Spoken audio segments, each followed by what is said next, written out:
মাছ মাছ মাছ, প্রচুর মাছ কিনে ফেলেছি বন্ধুরা। একটু দাঁড়াও, অনেক মাছ তোমাদের দেখানোর আছে। হ্যালো গাইস, নতুন একটা ব্লগ ভিডিওতে সবাইকে স্বাগত জানাই। আশা করি তোমরা যে যেখান থেকে ভিডিওটা দেখছো না কেন, ঈশ্বরের কৃপায় সবাই সুস্থ আছো এবং ভালো আছো। আমি কি শুধুই মাছ কিনেছি? না বন্ধুরা, মাছের সাথে সাথে অনেক শাকসবজি কিনে ফেলেছি আজকে। তো সেটাই তোমাদের একটু দেখাচ্ছি। প্রথমে দেখতে পেলে ফুলকপি, তারপরে এখানে ডাঁটার শাক আর পালং শাক, ঠিক আছে। এরপরে দেখতে পাচ্ছ ধনিয়া পাতা। জানো তো বন্ধুরা, ধনিয়া পাতাটা আমি একদিন কি দুদিন খেতে পেরেছি, তারপরে নষ্ট হয়ে গেছে।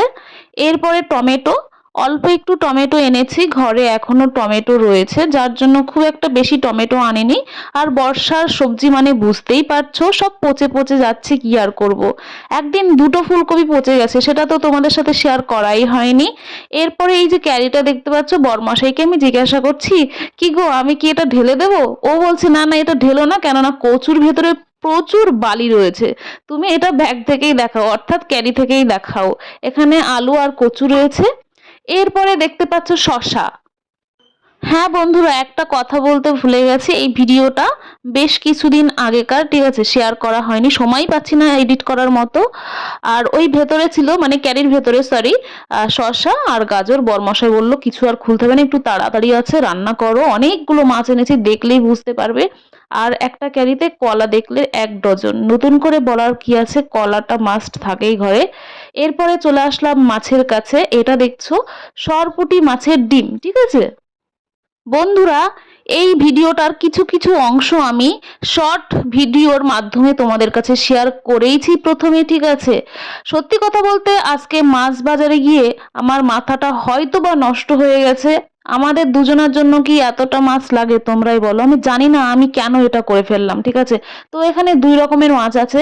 একটা হচ্ছে শিং, যেটাকে অনেকে জিওল বলে, যেহেতু আমি জিওল বলে থাকি, আবার অনেকে শিং বলে থাকে।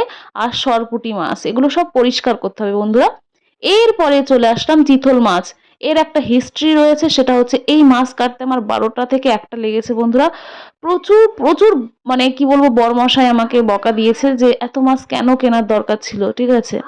তো যাকগে, কি বলবো, ওই যে মাছে ভাতে বাঙালি, মাছ দেখলে আর ভালো লাগে না, কিনতেই চাই। খাই আর না খাই সেটা পরের কথা। তো এরপর থেকে আমি বরমশাইকে বলেছি আমি আর এত মাছ কিনবো না, যতটা লাগবে ততটাই আমি নিয়ে আসবো, ঠিক আছে। তো বন্ধুরা, এবার তোমাদের মনে প্রশ্ন উঠতেই পারে, দিদি ভাই মাছ এনেছো ফ্রিজে রাখো।